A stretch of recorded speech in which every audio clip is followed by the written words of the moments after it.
各位亲爱的弟兄姐妹们，大家平安。 Shalom saudara-saudari di dalam Tuhan.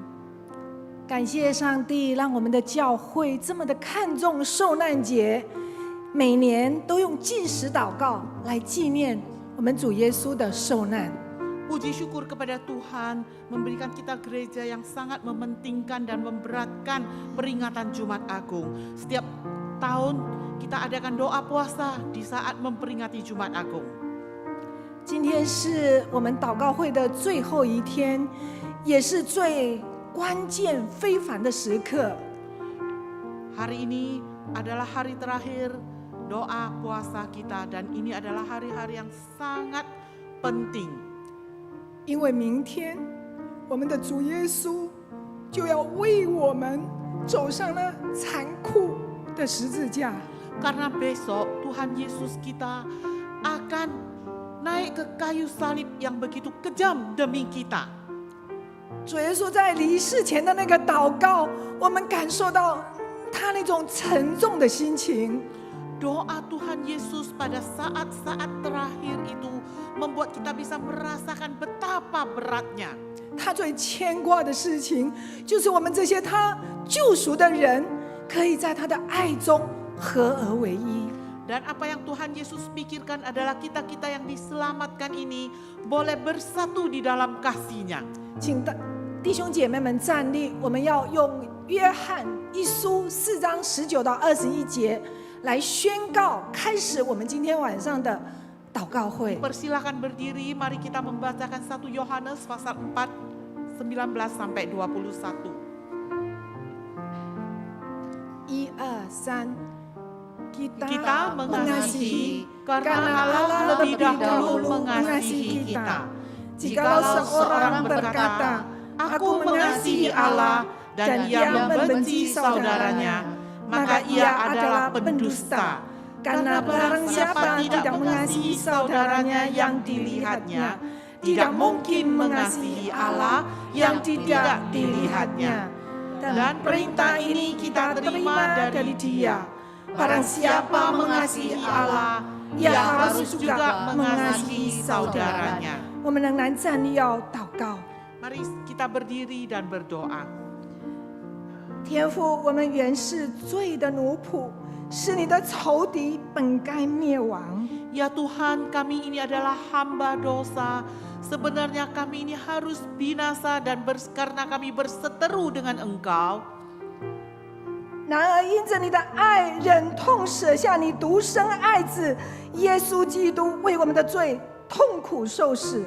Tapi karena kasih-Mu ya Tuhan, Engkau memberikan kami anak-Mu yang tunggal dan mati dalam penderitaan demi kami.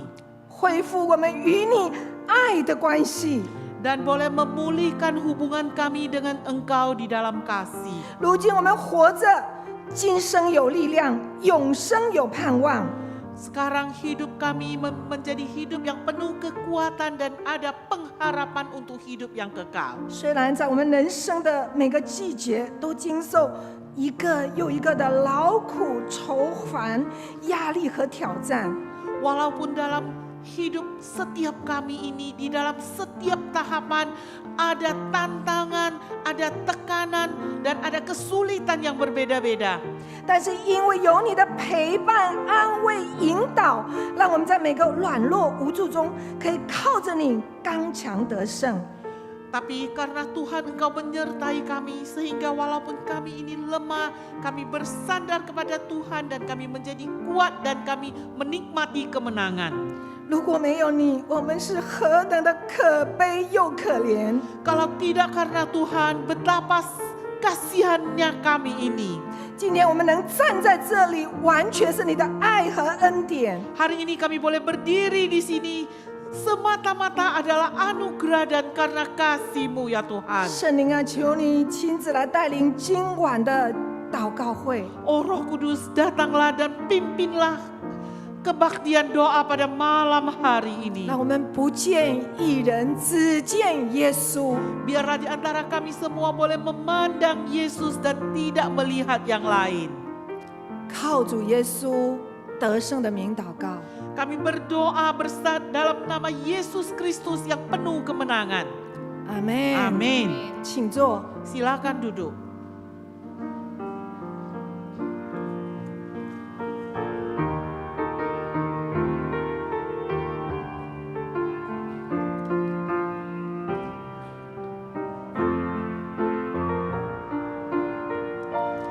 Ku ada sebab anugerah-Mu, ku ada karena kasih-Mu, Tuhan Yesus. Ku berterima kasih buat kasih rahmat-Mu. Ku ada sebab anugerah-Mu, ku ada karena kasih-Mu, Tuhan Yesus. Ku berterima kasih buat kasih rahmat-Mu. Terima kasih Yesus, Yesus. Terima kasih, hanya anugerah-Mu buat hidupku sekarang. Ku kan memuji-Mu selamanya.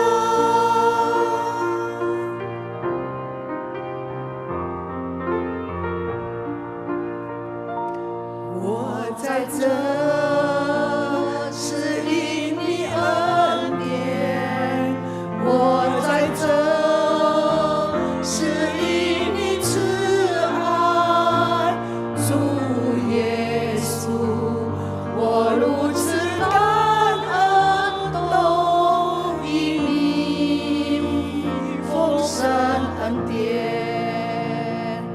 我在这是因你恩典，我在这是因你慈爱，主耶稣，我何曾感恩，都因你丰盛恩典。感谢耶稣。耶稣，耶稣，感谢耶稣，这因着你恩典，使我能为你活，我要来赞美你到永远。Terima kasih Yesus, Yesus. Terima kasih, hanya anugerah-Mu buat hidupku sekarang. Ku kan memuji-Mu selamanya. Ku kan memuji-Mu selamanya. 亲爱的弟兄姐妹， Saudara-saudari yang kukasihi, 主耶稣的牺牲不仅仅向我们显明他的爱，也显明他的能力。 pengorbanan Yesus tidak hanya menyatakan kasih-Nya, juga membuat kita mengetahui akan kekuatannya, kuat kuasanya. 他带领我们走出黑暗，进入光明的国度。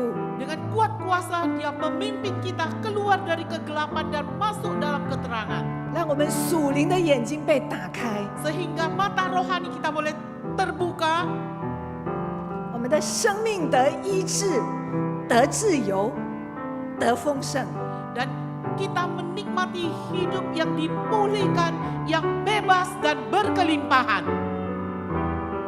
让我们来感谢我们的主耶稣，感谢他宝贵十架。 Berterima kasih akan Yesus dan salibnya.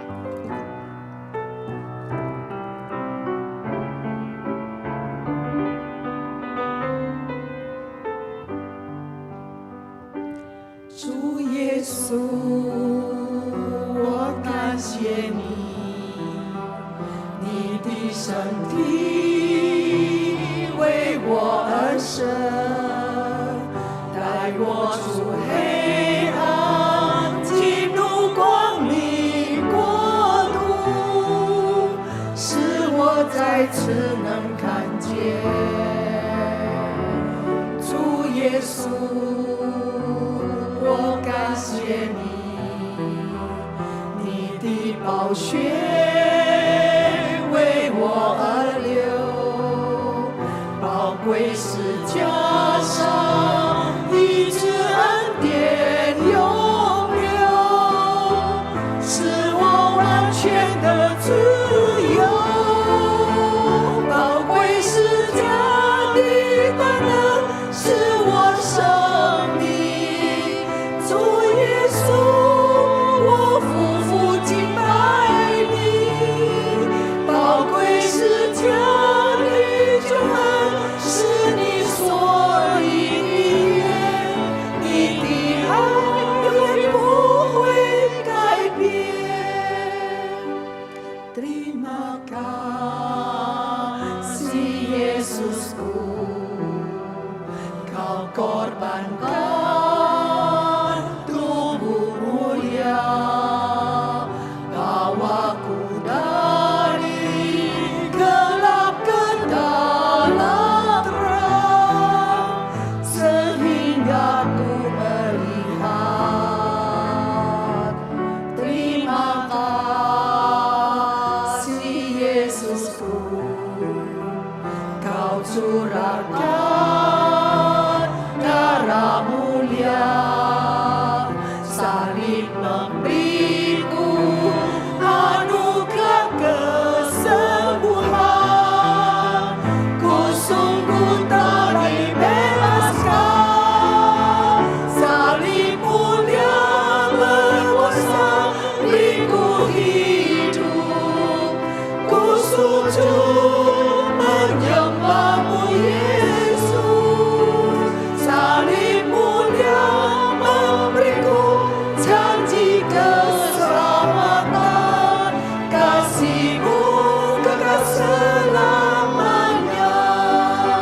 Salib mulia berkuasa beriku hidup.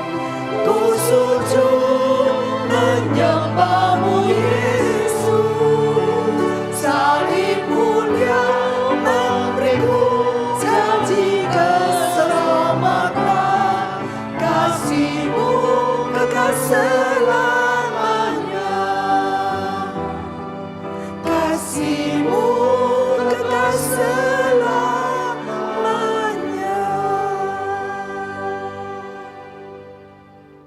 接下来我们有小组的合唱。 Berikutnya ada vokal group yang akan memuji Tuhan.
兄姐妹们， Saudara-saudari, 让我们来向世界宣告说，基督教不是一个宗教，乃是一个爱的关系。 marilah kita memproklamirkan kepada seluruh dunia bahwa kekristenan itu bukan agama, tapi kekristenan adalah sebuah hubungan tentang kasih. 让我们在主的爱里面学习彼此切实相爱。 Biarlah di dalam kasih Tuhan kita belajar sungguh-sungguh saling mengasihi. 让世人从我们的身上可以看见神的爱。 Dan dunia akan melihat kasih Tuhan dari diri kita. 在我们唱以下的这一首诗歌之前，我要请大家站起来， Marilah kita berdiri sebelum kita menyanyikan lagu ini. 请你们最少跟前后左右4个人微笑，还有握手。 Marilah kita tersenyum kepada depan, belakang, kanan, kiri 4 orang. Dan marilah kita saling berjabat tangan. 因为疫情，我们已经很久不敢。 Karena pandemi sudah lama sekali kita tidak bersalaman. 今天就让我们在肢体的互动中，重新碰撞出爱的火花。 Marilah sekali lagi kita saling bersentuhan tangan dan sekali lagi merasakan percikan api kasih.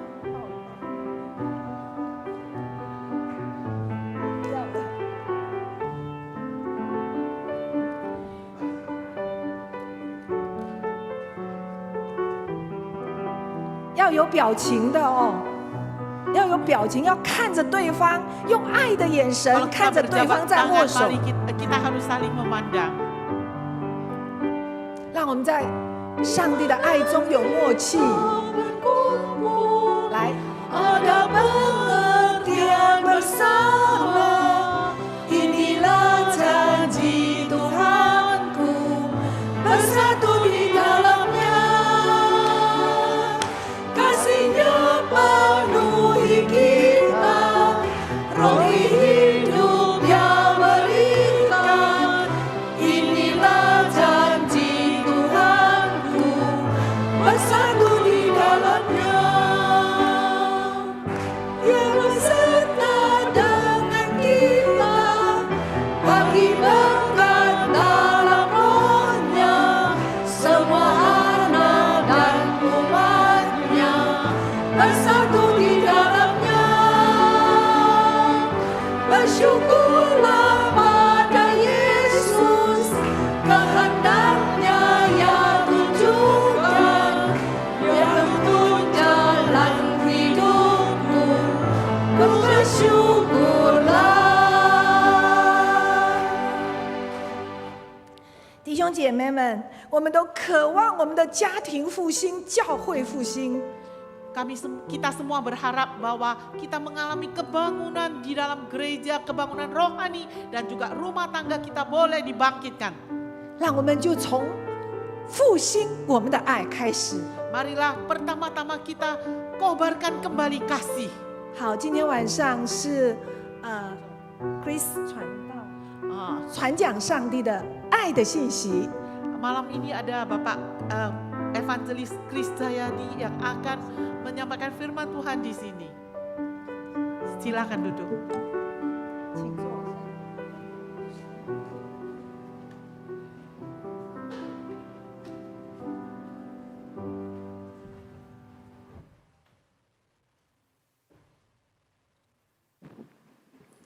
Selamat malam. Iya, sejak masuk tadi hati saya ini dipenuhi dengan saya merasa terharu sekali malam ini. Saya melihat dekorasi yang ada di depan. Ini seperti Natal, tetapi Natal itu kan kelahiran ya. Dan kita jarang sekali memberikan penghargaan kepada yang namanya Easter dan kemudian kematian Kristus. Beberapa waktu ini saya dengan istri, kami mengikuti ritual selama di dalam kalender gereja membaca peristiwa-peristiwa tentang kematian Kristus. Dan itu membawa hati saya sungguh disentuh oleh Tuhan. Saya mengingat betapa besar kasih-Nya di dalam kehidupan kita. Dan saya rindu supaya melalui apa yang kita sedang kerjakan 4 hari ini, supaya kasih Tuhan kembali masuk ke dalam hati kita. Supaya kita tahu bahwa Allah yang kita percayai itu mati di kayu salib, menjalani semua yang sulit, yang berat, demi untuk kita yang namanya manusia ini. Kita sebenarnya harganya nggak ada Bapak Ibu ya. Kalau mau dilihat kita ini hanya debu dengan tanah. Debu dengan tanah itu nggak ada harganya. Dibandingkan dengan emas, Tuhan tidak menciptakan kita dengan emas begitu ya. Yang kelihatan sangat mahal. Dari debu dan tanah. Supaya kita tahu, makanya dikatakan humus gitu ya. Human, dari kata humus. Itu adalah tanah itu sendiri. Bahwa kita memang gak ada apa-apanya. Sehingga kita gak bisa boasting, gak bisa sombong. Kita harus tahu kita ini gak ada apa-apanya. Kalau Tuhan Yesus tidak datang dan mati. Menjalani perjalanan Via Dolorosa demi untuk kita. Dan saya berdoa supaya malam ini menjadi malam di mana kita berjumpa kembali dengan Tuhan. Di mana kasih kita dikobarkan kembali. Di mana kasih kita dinyalakan kembali. Bahwa ada Allah yang mengasihi kita dan ada Allah yang mendampingi kita.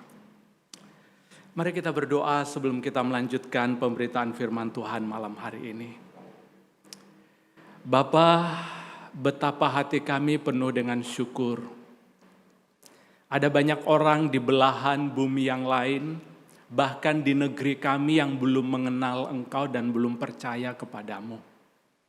Tapi kalau kami bisa ada mempercayai Engkau, mendapatkan keselamatan itu adalah satu anugerah yang besar. Seringkali kami kurang menghargai keselamatan dan karyamu itu Tuhan.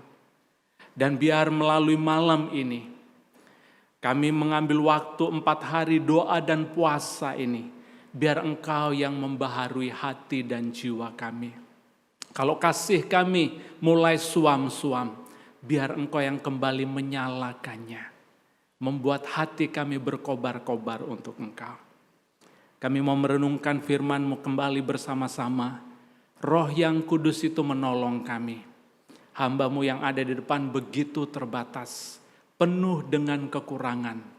Tetapi di tengah setiap kekurangannya, sembunyikan dia di balik salib-Mu. Dan pakai dia untuk memberitakan keindahan-Mu. Memberitakan kebesaran-Mu. Memberitakan kasih-Mu yang luar biasa itu. Sehingga hanya Engkau saja yang melayani kami. Terima kasih ya Bapa. Menyerahkan waktu ini ke dalam tangan-Mu. Di dalam nama Tuhan Yesus. Amin. Bacaan kita malam hari ini terambil dari Yohanes pasal yang ke-17, ayat 6 sampai ayat yang ke-19. Yohanes pasal 17, ayat yang ke-6 sampai 19. Ini cukup panjang, saya percaya selama 3 hari kita harusnya sudah membaca di rumah ya ayat ini ya. Sehingga saya tidak akan membaca semuanya. Saya hanya akan membaca beberapa ayat saja dari pasal 17, dari ayat yang ke-13 sampai ayat yang ke-19. Demikian bunyi firman Tuhan ayat 13, "Tetapi sekarang aku datang kepadamu, dan aku mengatakan semuanya ini sementara aku masih ada di dalam dunia, supaya penuhlah sukacitaku di dalam diri mereka. Aku telah memberikan firman-Mu kepada mereka, dan dunia membenci mereka, karena mereka bukan dari dunia, sama seperti aku bukan dari dunia. Aku tidak meminta supaya Engkau mengambil mereka dari dunia, tetapi supaya Engkau melindungi mereka daripada yang jahat. Mereka bukan dari dunia, sama seperti aku bukan dari dunia. Kuduskanlah mereka dalam kebenaran, firman-Mu adalah kebenaran. Sama seperti Engkau telah mengutus aku ke dalam dunia, demikian pula aku telah mengutus mereka ke dalam dunia. Dan aku menguduskan diriku bagi mereka, supaya mereka pun dikuduskan dalam kebenaran. Berbahagialah mereka yang mendengarkan firman Tuhan dan melakukannya di dalam kehidupannya sehari-hari." Nah Bapak Ibu, Injil Lukas ini cukup menarik kalau kita baca. Sebenarnya proses peristiwa dari Yesus makan malam terakhir sampai dia disalib, itu sebenarnya peristiwa yang sangat indah sekali. Yohanes mencatat itu mulai dari pasal 13. Pasal 13 itu adalah pasal di mana Yesus bersama dengan murid-murid makan malam, makan perjamuan terakhir bersama-sama. Dan saudara tahu, itu malam yang sangat-sangat penuh dengan emosi. Saudara bayangkan, Yesus akan mendekati masa kematiannya, kemudian dia mengumpulkan murid-murid. Sehingga kalau saudara baca pasal 13 sampai pasal 17, ini merupakan peristiwa yang sangat dalam sekali. Karena itu adalah detik-detik terakhir di mana Yesus akan disalibkan. Dan itu adalah waktu terakhir dia akan tinggal bersama dengan murid-murid yang dia sudah berjalan 3,5 tahun hidup bersama-sama. Nah, pasal 13 ini menarik sekali. Pasal 13 itu berbicara makan terakhir, dan kemudian saudara tahu di dalam makan terakhir itu apa yang dilakukan oleh Tuhan Yesus? Dia membasuh kaki murid-murid. Itu sesuatu yang unbelievable. Tidak mungkin dilakukan oleh seorang rabi untuk membasuh kaki murid-murid. Saya membaca tafsiran dari D.A. Carson. Dia menuliskan seperti ini. Pada waktu mereka naik ke lantai 2, kemudian mereka sampai di atas, ini murid-murid pada memandang-mandang gitu ya. Ini ada baskom di sana, tapi hamba yang biasa mencuci kaki ini kok nggak ada. Tapi mereka karena nggak ada, saudara tahu murid-murid Tuhan Yesus ya, merasa satu lebih tinggi, lebih besar ya. Nggak ada yang pengen untuk membasuh kaki itu. Akhirnya mereka duduk saja di tempat duduknya. Dan setelah semua orang duduk, mereka kaget. Yesus menyingsingkan dia punya jubah, kemudian mengikatkan itu kain itu di pinggangnya, dan dia mengambil baskom, dan kemudian datang ke murid-murid satu persatu. Saudara bisa bayangkan situasi pada saat itu? Itu yang tidak lazim terjadi dalam budaya pada zaman itu, tapi Yesus melakukannya. Dan dia lakukan itu dengan kasih. Dia basuh kakinya satu persatu sampai kepada Petrus, saudara ya. Dan kemudian Petrus ini orang yang memang sangat dia orang yang outspoken, mungkin extrovert dia ya. Orang yang sangat sanguin. Ketika Yesus mau basuh dia bilang, Tuhan jangan basuh aku. Dia bilang, kalau kamu nggak aku basuh, kamu nggak bersih. Kalau kamu basuh aku, basuh juga tanganku, basuh juga kepalaku. Percakapan yang panjang. Jadi Petrus waktu itu memecahkan suasana yang gak enak pada saat itu ya. Dan akhirnya Tuhan Yesus membasuh. Dan setelah peristiwa itu, saudara tahu apa yang Yesus katakan? Ada di antara kamu yang akan mengkhianati aku. Suasana yang ada pada waktu itu seperti tegang sekali ya. Karena apa? Yesus bilang ada di antara murid-murid yang akan mengkhianati. Dan saudara tahu pasal 14 sampai pasal 17 dari bacaan yang kita baca ini, yang kita akan renungkan dalam pasal 17, itu terjadi dalam konteks ketika Yesus dan murid-muridnya ada di perjamuan terakhir. Dan pasal 17 itu merupakan doa Tuhan Yesus. Saya percaya ini mungkin sudah dibahas dari hari pertama sampai hari ketiga ya. Tapi saya ingin mengulang kembali. Ini doa terpanjang yang pernah dicatat di dalam Alkitab. Alkitab tidak pernah mencatat Yesus berdoa panjang-panjang ya. Yesus hanya doanya singkat. Ketika dia berdoa untuk 5 roti dan 2 ikan, dia hanya menenggada dan dia berterima kasih kepada Tuhan. Dan sesudah itu selesai. Tapi ini doa yang terpanjang. Itu merupakan ungkapan isi hati Tuhan. Saudara tahu kalau seseorang akan meninggal, dia akan memilih perkataan yang penting yang dia akan sampaikan. Dan doa ini mengungkapkan satu kerinduan Yesus sendiri untuk murid-muridnya. Sebenarnya ironis sekali ya. Yang membutuhkan penghiburan pada waktu itu sebenarnya siapa sih? Harusnya Yesus kan ya. Harusnya Yesus yang dikuatkan karena dia akan menjalani Via Dolorosa itu. Tapi nggak ada satu dari murid-muridnya yang menguatkan. Bahkan mereka nggak ngerti. Tapi Yesus di saat-saat itu, pasal 14 sampai pasal 16 itu penuh dengan penghiburan dan kekuatan yang diberikan kepada murid-muridnya untuk mempersiapkan sebelum dia diangkat ke sorga. Nah saudara, pasal yang ke-17 ini saya ungkapkan lagi, curahan hati Tuhan. Nah pasal yang baru kita baca dari ayat 6 sampai 19, jadi beberapa penafsir mengatakan sebenarnya bahwa Yohanes 17 ini dibagi dalam 3 bagian. Bagian yang pertama itu berbicara tentang doa Yesus untuk dirinya sendiri, itu permuliakanlah aku ya Tuhan. Kemudian yang kedua, doa Yesus untuk murid-muridnya, dan kemudian yang ketiga, doa Yesus untuk orang-orang yang dilayani oleh murid-murid Tuhan Yesus. Jadi pasal 17 ayat 6 sampai 19 ini khusus untuk murid-murid saja. Ada beberapa hal yang penting yang saya ingin bagikan dari bagian perikop firman Tuhan ini Bapak Ibu. Kalau kita baca kembali ayat yang ke-18, saya ulangi kembali Bapak Ibu ya, saya bacakan kembali. Sesuai dengan tema kita diambil dari ayat ini.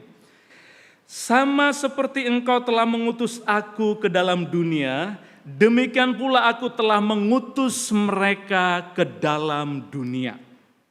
Ingat, ini merupakan doa yang disampaikan oleh Yesus. Dan Yesus berkata, sama seperti Bapa mengutus aku akan mengutus murid-muridku ke dalam dunia. Jadi bagian yang pertama, kebenaran yang kita bisa lihat dari ayat firman Tuhan ini adalah Yesus ingin menyampaikan kepada murid-murid bahwa walaupun dia akan ditinggalkan di dalam dunia, Yesus akan naik ke sorga, tetapi keberadaan mereka di dalam dunia ini itu bukan sesuatu yang tanpa tujuan. Itu ada di dalam pengaturan dan rencana Allah yang besar di dalam kehidupan mereka. Dan hal yang sama juga untuk kita Bapak Ibu. Kita ada di dalam dunia ini bukan kebetulan. Saya bertemu dengan beberapa orang yang tidak senang dengan dirinya. Kenapa saya lahir di dunia ini Tuhan? Kenapa saya ada di dunia ini? Kenapa saya nggak mati saja? Karena dia tidak melihat sesuatu yang baik di dalam dirinya. Kalau ada di antara engkau yang benci dengan dirimu, benci dengan keberadaanmu, malam ini saya ingin katakan seperti apa yang firman Tuhan katakan, bahwa Tuhan punya rencana atas hidupmu. Engkau dihadirkan ke dalam dunia ini karena Tuhan mengutus engkau. Dia mengutus kita ke dalam dunia ini. Sehingga keberadaan kita ini enggak kebetulan Bapak Ibu. Ini katanya dari Cungko ya. Wah dari Cungko datang ke Indonesia. Saya tadi waktu dengar lagu-lagu ini saya kayak ada di China Bapak Ibu ya. Saya berpikir Tuhan kami 9 tahun ada di China. Sekarang ketemu ada ibadah di mana orang Chinese yang memimpin pujian. Hati saya tadi waktu lagu-lagu dinaikkan saya bilang Tuhan saya bersyukur dan berterima kasih. Tuhan punya rencana dalam hidup kita. Tuhan punya rancangan yang indah di dalam kehidupan kita. Mungkin kau bilang, Pak, rumah tanggaku ini amburadul, Pak. Suamiku ini loh, istriku ini loh, anak-anakku ini loh, kok kayak begini? Saya pengen bilang satu, Tuhan mengutus engkau di sana. Tidak ada sesuatu yang kebetulan. Keberadaanmu, kehadiranmu di dunia ini dalam rencana dan keinginan Tuhan yang sempurna itu. Kalau kita tahu Bapak Ibu, bahwa keberadaan kita ini adalah rencana Allah, kita nggak akan hidup sembarangan. Kita akan hidup untuk kemuliaan dan kebesaran nama Tuhan. Karena kita tahu kita diutus di sana. Nah Bapak Ibu kita diutus beda-beda. Ada yang diutus oleh Tuhan ke dalam dunia seperti Eddie Muse, dia sebagai gembala, sebagai hamba Tuhan, penginjil Hansun, kemudian ada juga saya nggak kenal semua penginjil di sini, tetapi ada juga yang kita mungkin ada dokter di sini, ada dokter nggak di sini? Ada pengacara nggak? Ada guru nggak? Kita berbeda-beda, ada pengusaha nggak? Kayaknya pengusaha banyak ya, karena orang Chinese ini terkenal dengan Chuo Sheng Yi de Ren. Iya, Kita Tuhan kirim dengan keberadaan kita masing-masing. Jadi kalau kita ada di tempat kita, ingatlah Tuhan yang mengutus kita di sana. Amin. Aminnya kurang kenceng Bapak Ibu ya. Mungkin yang kurang kenceng ini merasa, Tuhan masa saya diutus bener sih dalam keluarga yang kayak begini. Mungkin ada anak-anak yang bilang orang tua yang benceno kayak begini. Udah saya nggak mau punya orang tua seperti ini. Saya ingin ingatkan anak-anak muda, Tuhan yang mengutusmu di sana. Dan Tuhan punya rencana atas hidupmu. Saya beberapa waktu lalu waktu berkhotbah di sini masih dalam masa pandemi. Saya cerita tentang mama saya. Mama saya adalah perempuan yang membesarkan kami. Papa saya meninggal saat dia SMP, sehingga dia membesarkan kami sendirian Bapak Ibu ya. Bekerja keras supaya anak-anaknya bisa sekolah. Dan dia tidak berpendidikan tinggi. Sebelum pandemi, dia pergi ke kakak saya. Nah kakak saya ini Kristen, tetapi dia karena menikah, dia masuk menjadi saudara sepupu kita. Saudara tahu saudara sepupu ya? Gereja Bawang itu ya. Ya. Nah kalau saudara lihat seperti itu menyedihkan hati. Mama saya hatinya hancur ketika dia dengar bahwa anak perempuannya ini tidak percaya lagi kepada Tuhan. Bahkan dia pakai, itu semua postingan-postingan, kalau kirim itu semua bahasa-bahasa yang di sana. Kita juga nggak ngerti dikirimin itu ya, ini artinya apa begitu ya. Tapi sangat kuat sekali. Dan mama saya merasa gagal membesarkan anaknya dari kecil yang sudah dididik percaya kepada Tuhan. Tapi ketika dia menikah, dia kemudian percaya kepada yang lain. Kemudian dia putuskan karena kakak saya cukup sibuk, dan dia harus ngurus anak-anak untuk tinggal sama kakak saya. Dan waktu itu dia putuskan sebenarnya karena suaminya baru meninggal. Jadi suaminya baru meninggal, dia datang ke sana untuk bisa menemani kakak saya. Dan dia bilang kepada saya, nak doakan mama. Mama bukan orang pintar, mama gak bisa ngomong banyak. Tapi doakan supaya kehadiran mama bisa menjadi berkat bagi kakakmu. Dan kakakmu bisa percaya kepada Tuhan. Itu kerinduan mama saya. Dia selalu bilang, bagaimana saya bisa kabarkan kabar baik kepada kakakmu ini. Saya nggak tahu gimana ngomong. Doa saja mah, dari kehidupan kita, Tuhan bisa membawa dia percaya kepada Tuhan. Dan saudara tahu, waktu saya bersaksi di sini, kakak saya belum percaya kepada Tuhan. Dan beberapa waktu ketika mama saya tinggal di sana, karena suaminya meninggal, itu meninggalkan hutang yang banyak yang tidak ditahu juga oleh kakak saya, sehingga diteror oleh debt collector. Dan biasanya Tuhan membawa kita ini melalui pergumulan Bapak Ibu ya. Kadang-kadang pukulan yang berat ini untuk membawa kita ini kembali kepada Dia. Jadi kalau hari-hari ini ada yang seperti dipukul oleh Tuhan, Tuhan gak sekasar itu Bapak Ibu. Ini istilah saya saja memakai dipukul ya. Kalau kita mengalami itu bisa saja Tuhan ini ingin menarik perhatian kita.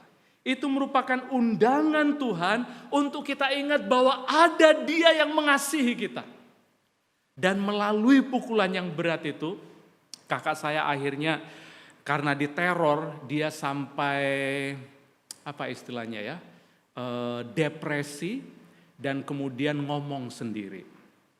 Dia kemudian dimasukkan ke rumah sakit jiwa, enggak sampai ke itu, maksudnya ketemu dengan dokter di rumah sakit dan dirawat, dan kemudian dokter yang ada di sana waktu saya telepon bilang, Pak, sebaiknya kakak Bapak ini dipindahkan ke tempat lain.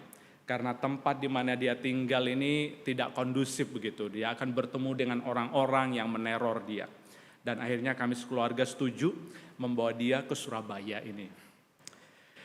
Dan itulah cara Tuhan Bapak Ibu ya. Di Surabaya, karena anak-anaknya ini juga enggak tahu mau kemana, akhirnya dibawa sama adik saya. Adik saya melayani di GKA yang satu ya, GKA Gloria ya. Jadi diajak sekolah minggu. Tapi kakak saya belum mau begitu ya, dia masih pakai ini Saya bilang, mau nggak bicara sama teman saya yang adalah konselor? Mungkin dia bisa diajak ngobrol, berbincang-bincang. Dia katakan mau. Biasanya kalau orang sudah ada di dalam masalah-masalah sulit ini, ditawarin apa saja oke ya saudara ya. Biasanya nggak menolak begitu loh, karena memang nggak ada harapan lagi. Ngobrol lah dia, dan saudara tahu, doa mama saya dijawab oleh Tuhan. Pelan-pelan ngobrol dengan konselor, tiap malam diajak oleh mama saya untuk berdoa, diajak untuk baca Alkitab, dan akhirnya suatu hari dia bilang kepada mama saya, "Ma, saya mau kembali percaya kepada Tuhan Yesus. Saya mau mengikut Tuhan, karena dia adalah Tuhan yang benar." Mama saya nggak ngomong banyak Bapak Ibu. Tapi mama saya tahu bahwa dia diutus oleh Tuhan untuk bisa menjadi alat di tangannya. Dan saat ini anak-anaknya sudah sekolah minggu. Sudah ke gereja. Jadi kalau nggak sekolah minggu itu waduh rasanya nggak enak begitu ya. Saya bilang, Tuhan, Engkau bisa mengubahkan segala sesuatu. Saya ingin bilang buat kita malam hari ini. Di depan sana ini ada banyak traktat yang ada di depan sana ya. Kita bisa menjadi berkat bagi banyak orang melalui berbagai cara. Kalau kita nggak pandai ngomong, it's okay. Jadilah pendengar yang baik. Saya pengen cerita satu lagi. Saya ini nge-grab juga Bapak Ibu ya. Untuk bisa ketemu dengan orang. Jadi saya bilang sama istri saya, gimana caranya supaya saya ini bisa ketemu dengan banyak orang ya. Akhirnya saya daftar Grab itu, dan saya mungkin ada yang saya pernah antar di sini, nggak ada. Dan saudara, itu kesempatan luar biasa ya. Saya ketemu dengan banyak orang yang belum percaya kepada Tuhan.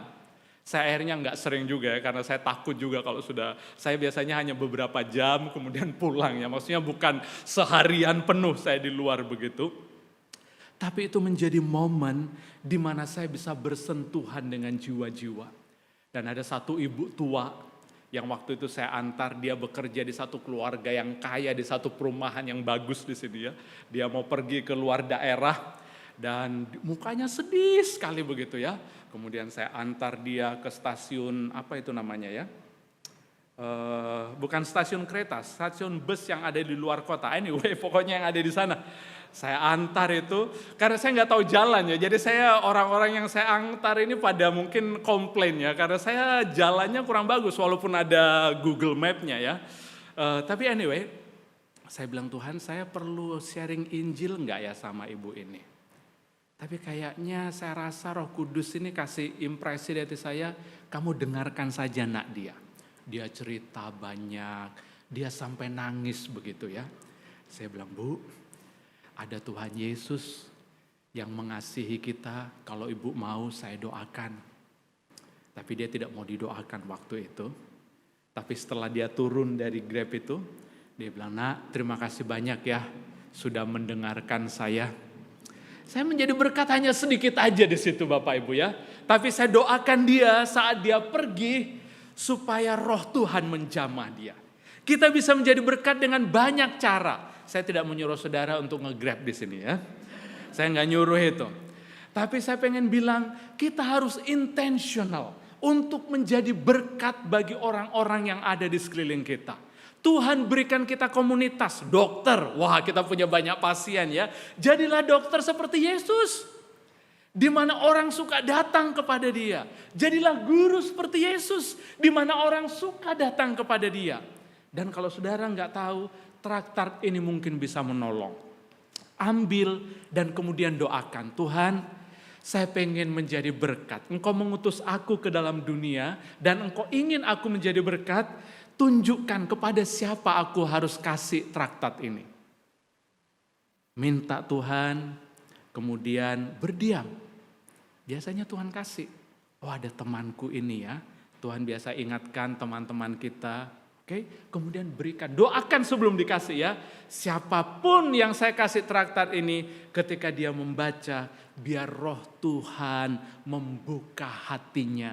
sehingga dia bisa melihat Kristus, kebenaran yang ada di dalam traktat kecil ini. Saya mendorong Bapak Ibu semua ya, yang hadir malam ini, ambil satu, jangan sampai tersisa di sana. Ambil banyak-banyak, jangan hanya sehari aja ya. Setiap waktu, sediakan kesempatan untuk kita bisa berbagi kasih Tuhan bagi orang lain.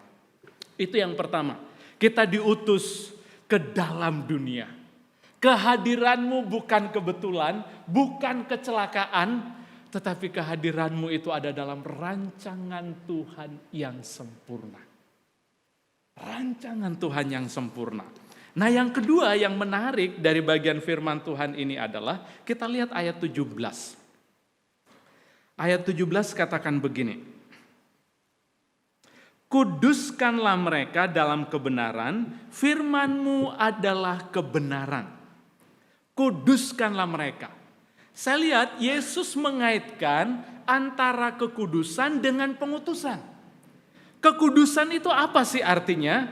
Kekudusan itu berarti, kalau dalam bahasa aslinya itu berarti dipisahkan untuk tujuan yang khusus. Mungkin secara sederhananya kita bisa mengerti, dikuduskan itu artinya kita memiliki kehidupan yang berbeda dengan nilai-nilai kerajaan sorga, bukan lagi seperti dunia ini. Itu secara sederhananya. Jadi hidup kita itu berbeda dengan yang lain. Dan Yesus mengaitkan kekudusan dengan pengutusan. Artinya apa? Artinya kekudusan hidup kita, keotentikan kita, cara hidup kita ini yang tidak serupa dengan dunia akan sangat mempengaruhi cara kita menjadi berkat bagi orang-orang yang ada di sekeliling kita. Mengapa kekudusan penting Bapak Ibu? Kalau saudara lihat, kekudusan itu sangat menarik orang lain. Saudara ingat Daniel, Sadrak, Mesak, dan Abednego ya. Ini adalah orang-orang muda yang ada di negara kafir. Tinggal di negara kafir. Dan saudara tahu di negara kafir apa yang mereka lakukan? Mereka berkomitmen untuk menjaga kekudusan. Mereka tidak akan makan makanan persembahan yang bukan dari Tuhan. Semua yang najis mereka tidak akan makan. Dan mereka tetap menjaga kehidupan yang bersih dari Tuhan. Dan saudara tahu apa dampak dari kekudusan, kehidupan mereka yang betul-betul terpisah dari dunia ini? Raja yang ada pada waktu itu bisa percaya kepada Tuhan. Raja yang ada di Babel itu loh. Karena melihat kehidupan Daniel ini, mereka bisa percaya kepada Tuhan.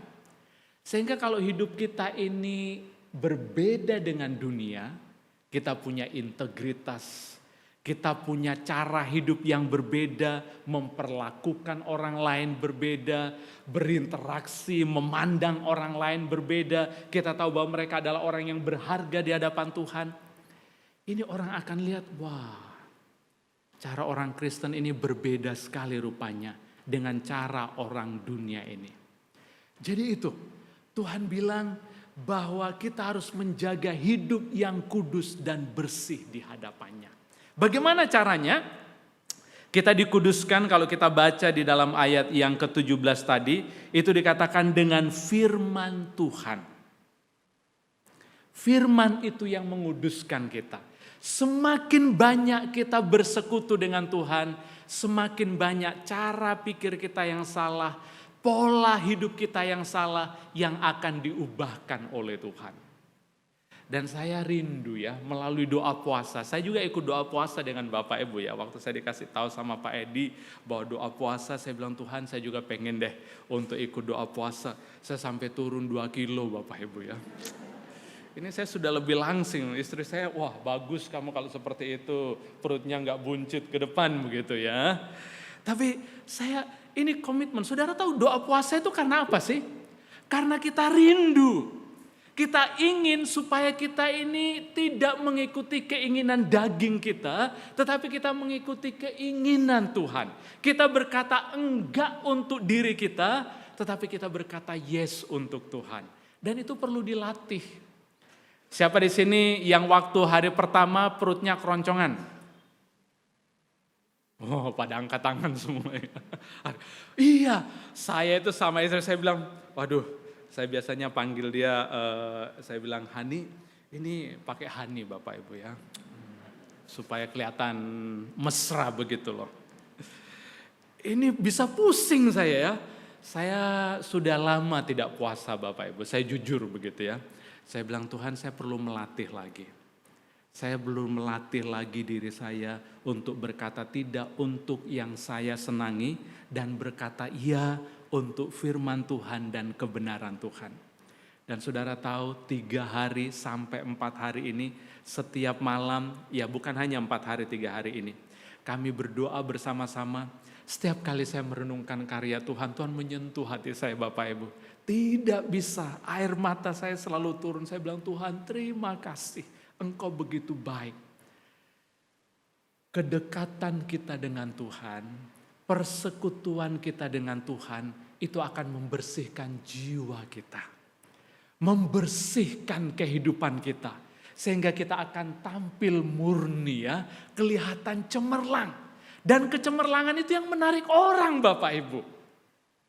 Ada satu orang yang namanya Brother Lawrence. Brother Lawrence ini berasal dari Perancis. Dia menulis sebuah buku yang sangat terkenal. Judulnya adalah, saya lihat dulu Bapak Ibu ya. Saya lupa judulnya ya. Di mana catatan saya? Nah inilah kalau pakai kerpean ini Bapak Ibu ya. Oke, The Practice of the Presence of God. Jadi itu kayak mempraktekkan hadirat Tuhan di dalam kehidupan sehari-hari. Brother Lawrence ini sebenarnya adalah orang yang sederhana dan miskin. Dia tidak berpendidikan tinggi.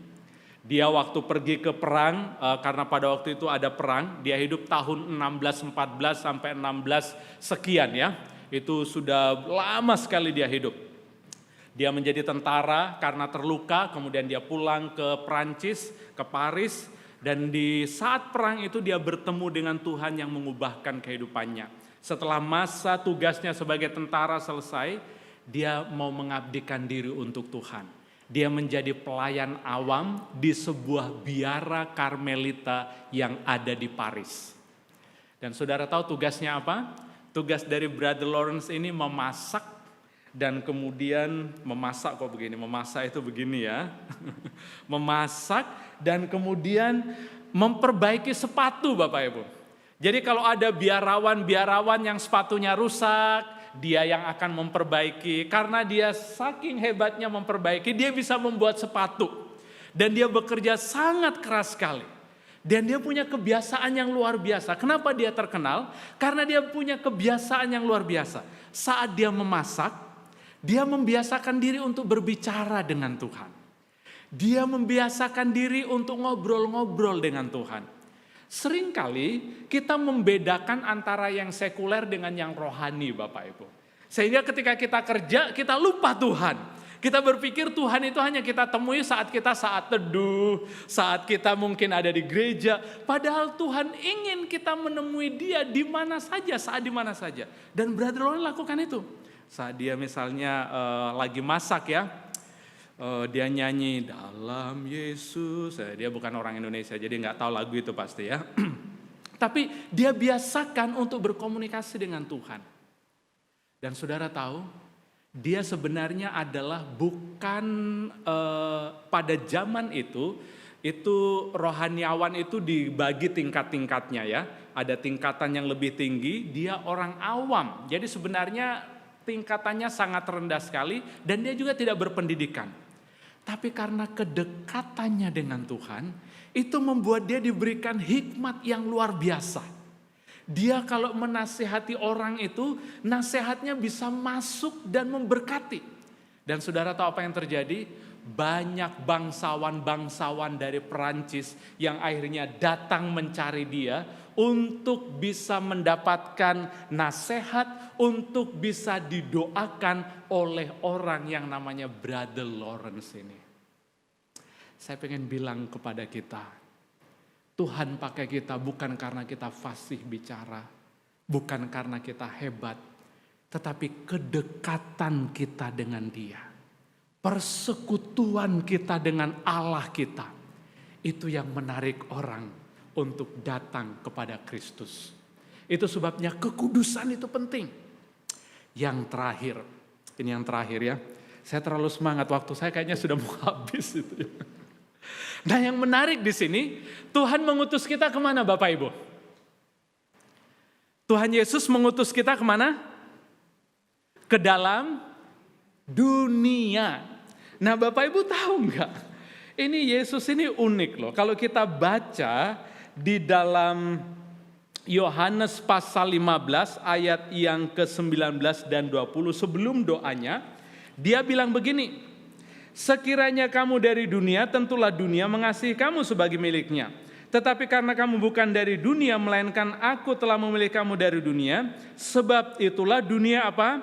Membenci kamu. Dan kemudian ayat itu diulangi dalam ayat yang ke-14 dalam doanya.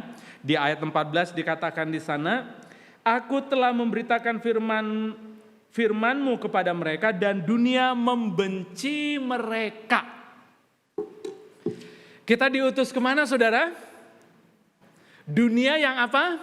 Membenci kita.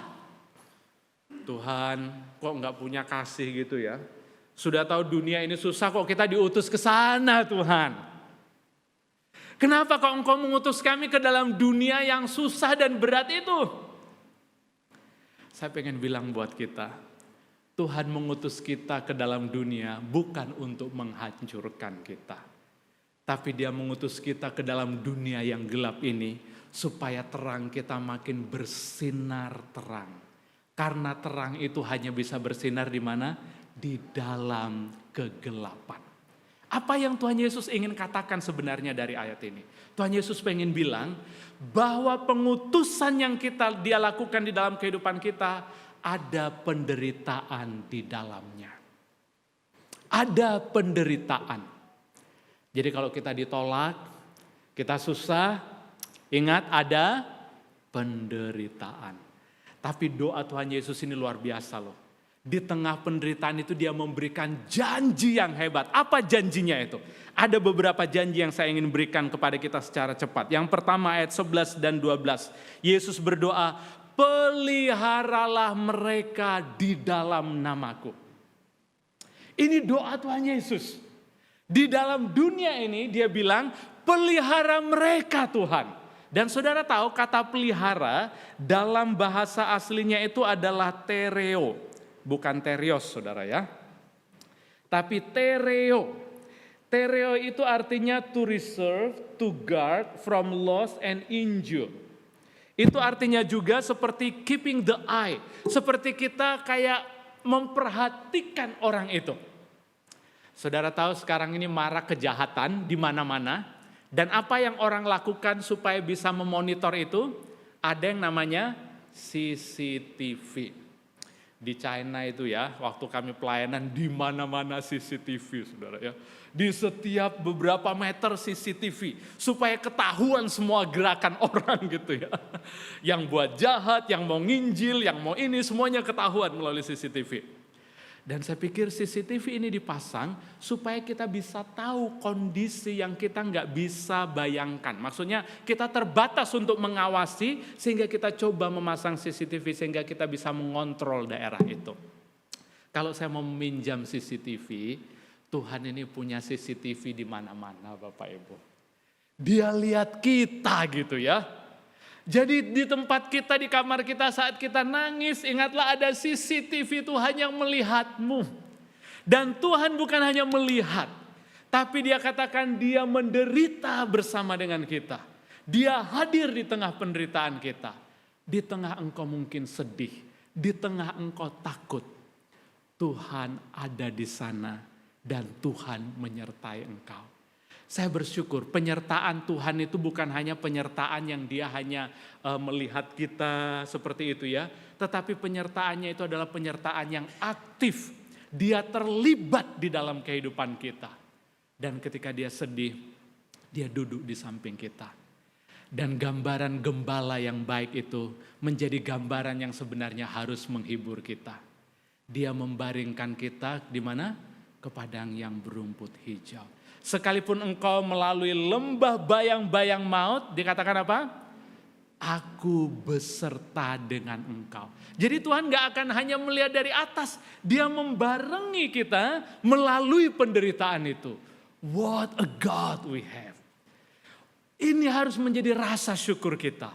Karena dia bersama-sama menjalani setiap penderitaan kita. Janji yang kedua yang Tuhan berikan buat kita adalah ayat 9. Dia berdoa untuk kita. Amazing ya. Tuhan berdoa. Dan kalau saudara baca di dalam Ibrani pasal yang ke-7 ayat 25 dikatakan di sana. Sebab ia hidup senantiasa untuk menjadi pengantara mereka. Ini agak kurang jelas. Bahasa Inggrisnya katakan begini. He lives forever for make intercession for them. Dia berdoa syafaat untuk kita. Dan kalau saudara baca dalam Roma pasal 8 ayat 26 dikatakan roh sendiri berdoa kepada Allah dengan keluhan-keluhan yang tak terucapkan. Bapak Ibu, engkau ada di dalam dunia kelihatannya sendirian. Tapi Tuhan mendoakan kita. Dan yang terakhir, dia mengirimkan seorang penolong yang namanya Roh Kudus. Siapa di sini yang butuh pertolongan? Kita semua butuh pertolongan. Dan Tuhan bilang, aku mengutus Roh Kudus untuk menolong engkau. Saya nggak tahu pergumulanmu hari ini seperti apa. Tapi satu yang Tuhan bilang untuk kita malam hari ini. Kalau dia sudah berikan dirinya, kita memperingati dia memberikan segalanya untuk kita, menjalani penderitaan untuk kita. Dia juga yang akan menyertai, membarengi kita, menolong kita di dalam setiap tantangan kehidupan kita. Saya berdoa supaya malam ini dalam waktu doa dan puasa, hati kita kembali dikobarkan dengan rasa syukur. Bahwa kita punya Tuhan yang mengasihi kita. Ingat kita diutus ke dalam dunia untuk kita bisa menjadi berkat bagi orang-orang lain. Mari kita berdoa. Bapa, hamba-Mu sudah berhenti berbicara. Aku berdoa supaya Engkau yang melawat anak-anak-Mu yang hadir pada malam hari ini. Terima kasih untuk mengingatkan kami bahwa Engkau mengutus kami ke dalam dunia. Untuk kami bisa melanjutkan tanggung jawab, memberitakan kabar baik kepada orang-orang yang ada di sekeliling kami. Keberadaan kami bukanlah kebetulan, tapi ada di dalam rencana-Mu. Dan terima kasih untuk janji-Mu yang menyertai kami di dalam dunia ini. Berkati kami semua Tuhan. Jadikan kami perpanjangan tangan-Mu. Untuk mereka yang belum mengenal Engkau, bisa datang dan percaya kepadamu. Ini doa kami Tuhan. Kami alaskan di dalam nama Tuhan Yesus Kristus. Amin.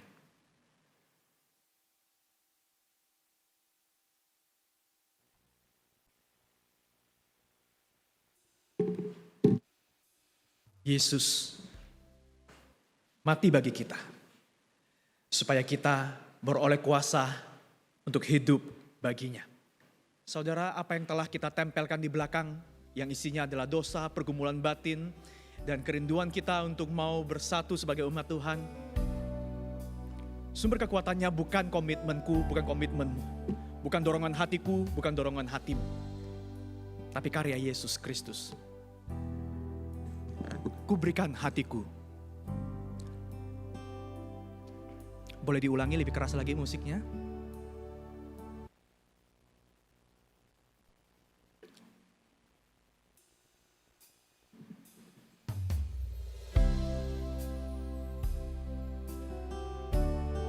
Inilah rinduku kepadamu Tuhan, segenap hatiku menyembah-Mu.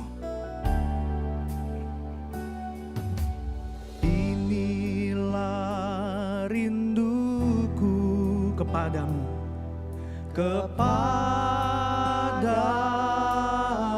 segenap hatiku menyembah-Mu. Segenap hatiku menyembah-Mu, seluruh hidupku memuji-Mu Tuhan. Seluruh hidupku memuji-Mu, ku menyembah-Mu ya Allahku. Ku menyembah-Mu ya Allahku, ku berikan hatiku dan jiwaku.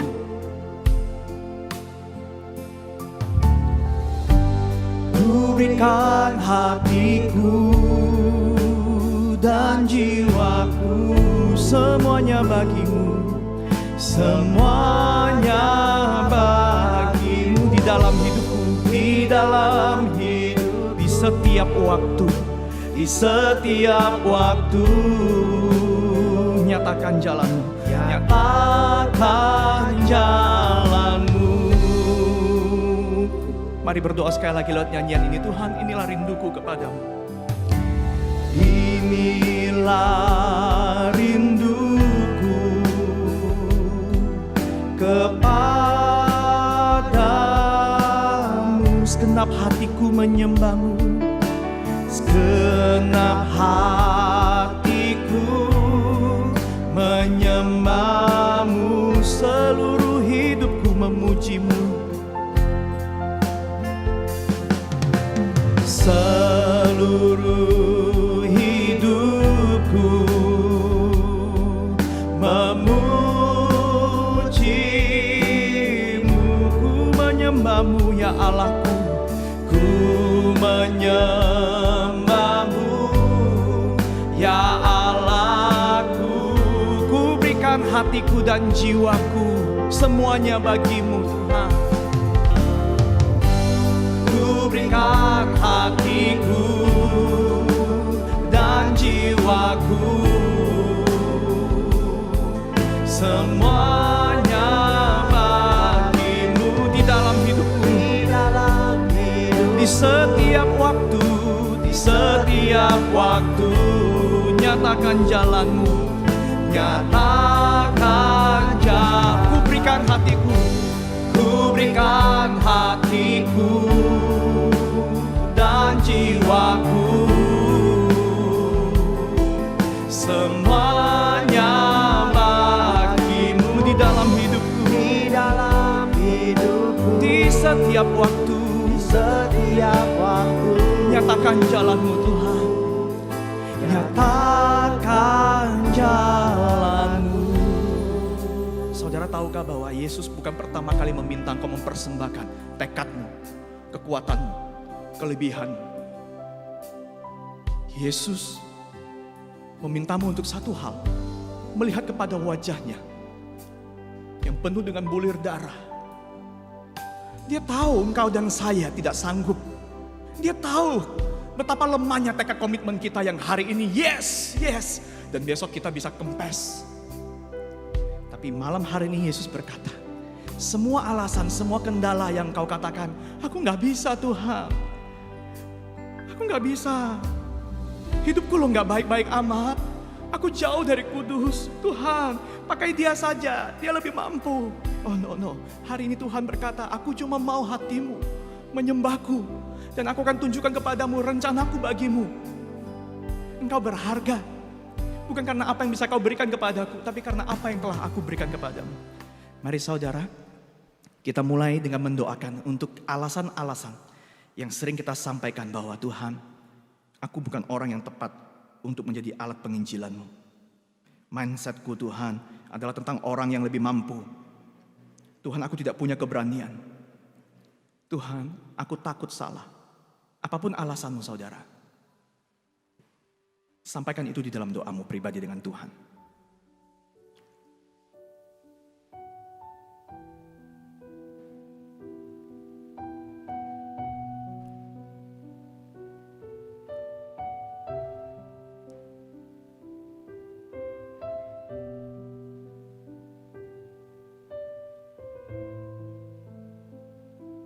Bapa di surga, Engkau melihat alasan yang muncul di benak kami, di dalam hati kami. Kenapa kami sulit?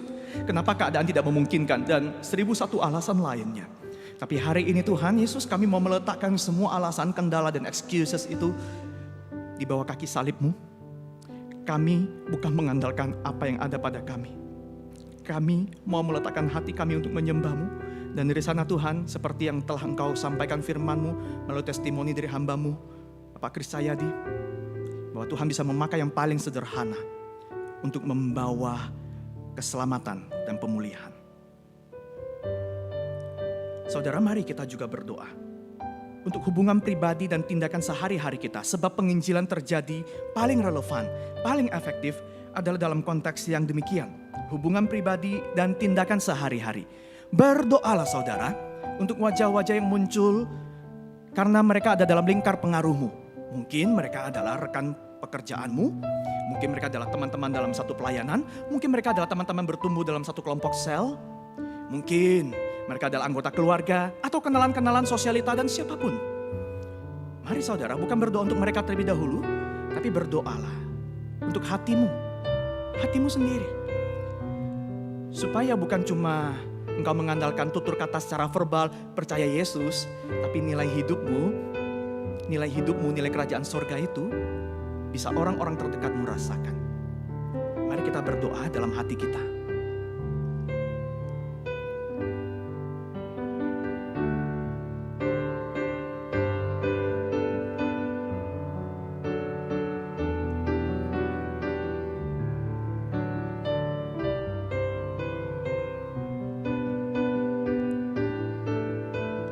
Bapa, Engkau melihat bahwa dalam relasi kami sehari-hari, di sanalah Injil paling perlu dinyatakan lewat hidup kami.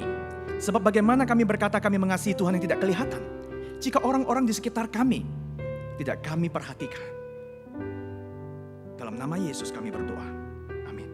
Saudara, mari kita berdoa untuk penginjilan yang gereja kita punya wadahnya, yaitu melalui sekolah Kristen Elion, kemudian kita punya Elion Mandarin Course, dan kita punya sekolah musik Elion. Kita tidak berdoa untuk kelancaran organisasi. Kita berdoa supaya mindset dan semua orang-orang yang mengajar, guru, pendidik, semua menunjukkan mindset dan juga pola hidup Kristiani. Jadi melihat anak-anak yang belajar, bukan melihat mereka sebagai aset untuk bisa bayar dan menghidupi organisasi, tapi sebagai kesempatan untuk melayani mereka, mengasihi mereka, menunjukkan budaya-budaya rohani. Mari saudara, kita buka suara, kita berdoa untuk sekolah Kristen, kita berdoa untuk IMC, kita berdoa untuk SME, Sekolah Musik Elion. Mari kita buka suara, kita berdoa. Bapa di surga, gereja ini Engkau berikan karunia dan kesempatan untuk melayani masyarakat melalui sekolah umum, sekolah Kristen. Kemudian ada sekolah musik dan juga kursus Mandarin. Kami berdoa agar ini bisa menjadi kesempatan untuk semua pendidik menghidupi nilai kerajaan Allah. Ya, ada tindakan disengaja mengajak berdoa, membagikan nilai firman Tuhan, ada acara-acara khusus, tapi biar perhatian pribadi dari guru kepada anak dan tim yayasan kepengurusan menghidupin itu dulu, sehingga bisa dibagikan bersama-sama dengan tim pelayanan. Tuhan, kami berdoa, biar bukan sekedar traktat yang kami taruh di sana, berharap orang akan baca dengan sendirinya. Tapi relasi yang kami lakukan dengan intensional, sesungguhnya itulah yang Kau bisa pakai menyentuh hati secara berkelanjutan. Tuhan, tolong tim yang melayani. Dalam nama Yesus Kristus kami berdoa.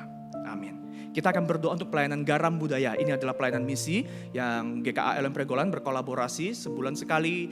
Tim garam budaya akan testimoni, akan sharing, akan melayani kita dalam persekutuan doa. Kita juga berdoa untuk penginjilan Bapak Kris Sayadi. Tuhan memakai pelayanan mereka menjadi berkat di daerah-daerah yang tidak bisa kita jangkau kalau kita tidak terjun langsung memberikan seluruh hidup dan waktu full time untuk pelayanan di sana. Mari kita berdoa. Bapa di surga, kami berdoa untuk pelayanan garam budaya. Tuhan akan memberkati mereka, menjadikan mereka saluran berkat ke area-area yang tidak bisa kami sentuh. Dan kolaborasi dengan gereja adalah salah satu jalan-Mu untuk boleh mendukung mereka. Kami bersyukur juga bahwa testimoni mereka, sharing mereka, boleh menginspirasi kami, boleh memotivasi kami, dan boleh membesarkan hati kami. Melihat bagaimana Tuhan berkarya lewat hidup yang sehari-hari, lewat hidup yang mengabdi. Dan kami berterima kasih untuk kehadiran mereka. Kami berdoa untuk penginjilan Bapak Kris Cahyadi, istri, dan tim besar mereka dalam pelayanan. Tuhan jadikan hidup mereka berkat dan Engkau tahu pergumulan dalam batin mereka. Engkau menyediakan, Engkau mencukupkan. Engkau menjadikan hidup mereka saluran berkat-Mu. Dalam nama Yesus kami berdoa. Amin. Saudara yang terakhir, engkau bisa melihat di bawah di depan kursi ya. Ada macam-macam, saudara boleh mengambil waktu untuk melihat di sana. Sebenarnya panitia berusaha untuk menunjukkan ada beberapa infografis ya. Tentang berapa persen sih orang-orang yang baru terjamah oleh Injil. Dan berapa banyak persentase orang-orang yang belum dimuridkan. Meskipun ke gereja, tapi belum termuridkan. Berapa banyak orang-orang yang menikmati media sosial, tapi ternyata hidupnya di media sosial untuk aktualisasi diri, untuk mendapatkan pengakuan dan penghargaan, alih-alih menyatakan nilai kerajaan sorga. Saudara boleh ambil waktu lihat dan saudara boleh ambil amplop sekali lagi, ada di depan kursi. Bapak, Ibu dan saudara yang ada di baris paling depan boleh mengambil di bagian belakang. Dan saudara, pemuritan dan penginjilan, kita mulai dari lingkar, relasi, dan pengaruh terdekat kita. Pemuritan yang paling sederhana adalah kita dalam keluarga, orang tua dan anak. Orang tua bergaul dengan anak dan dengan sengaja mendidik, mengajarkan, berdoa dengan values, dengan nilai-nilai Kristiani. Penginjilan saudara, testimoni verbal kita, mendengarkan, lalu tindakan kepedulian kita. Ya kalau mau nge-Grab boleh juga ya. Tapi kita mungkin bukan nge-Grab, tapi kita jadi pasiennya Grab, customernya Grab ya. Dan Go-Kart atau Gojek. Saudara, biar hidup kita terbiasa untuk bersaksi, menyatakan hidup di dalam penyembahan kepada Yesus sehari-hari. Sehingga waktu kita berbicara, kita bukan sedang bikin skrip untuk pidato, untuk mengubah iman orang. Tapi kita sedang membawa keluar siapa yang aku sembah. Saudara, kita punya waktu 5 menit terakhir. Saudara tuliskan di dalam amplop tersebut, di dalam surat tersebut, orang-orang yang muncul di benakmu, yang Tuhan taruh dalam lingkar relasi terdekatmu. Bisa satu adalah orang-orang yang engkau tahu belum menerima Injil. Siapa orang dalam lingkar terdekatmu, hubungan terdekatmu yang belum menerima Injil? Kalau saya adalah papa, mama, dan adik laki-laki saya. Atau yang kedua, jika saudara tinggal dalam lingkungan kekristenan, lingkar terdekatmu adalah mungkin adalah anggota keluarga atau sahabat yang mungkin Kristen, tapi engkau tahu bahwa dia Kristen-Kristenan, dia Kristen KTP, dia tidak menghidupi Injil. Dia bilang dia percaya, dia beribadah mungkin, tapi tidak ada kuasa Injil dalam hidupnya. Dan itu ketahuan dari nilai-nilai hidup yang muncul waktu terjadi clash, waktu terjadi kesulitan, waktu terjadi tekanan dalam hidup. Saudara, 2-3 orang. Jangan lebih dari itu, supaya engkau bisa dengan sengaja menuliskan namanya dan engkau doakan berkala. Silakan tuliskan. Lingkar terdekat 2-3 orang yang sudah percaya kepada Tuhan Yesus, tapi sebenarnya hidupnya tidak dikuasai oleh Yesus, atau mereka yang sama sekali memang juga belum menerima Injil.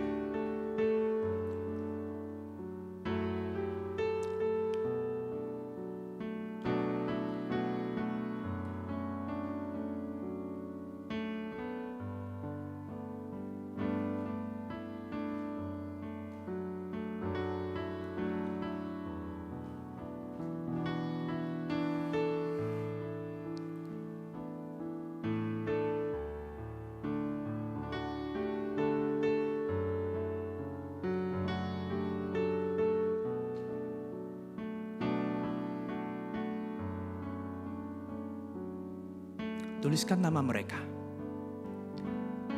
dan bawa di dalam doa.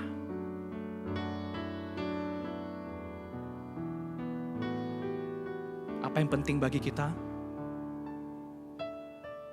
Kita mulai dengan mendoakannya dengan sengaja, intentional. Siapa yang kita doakan? Tuhan akan bukakan jalan untuk kita bisa menyentuh hidupnya. Tapi jika kita hanya berpikir untuk mengubah orang lain, seringkali kita akan kecewa. Sebab sama seperti kita yang berdosa, orang lain tidak diubah dengan upaya kita, tapi diubah oleh Roh Kudus, oleh Injil. Mari bersama-sama kita tunduk kepala, kita berdoa untuk nama-nama yang kita tuliskan itu. Saudara, engkau mendoakan mereka, dan jangan cuma di tempat ini engkau doakan, doakan setiap hari. Bapa di surga, engkau melihat nama-nama ini, lingkar relasi terdekat kami, yang belum menerima Yesus Kristus, atau yang bahkan Kristen tetapi tidak menerima kuasa Injil.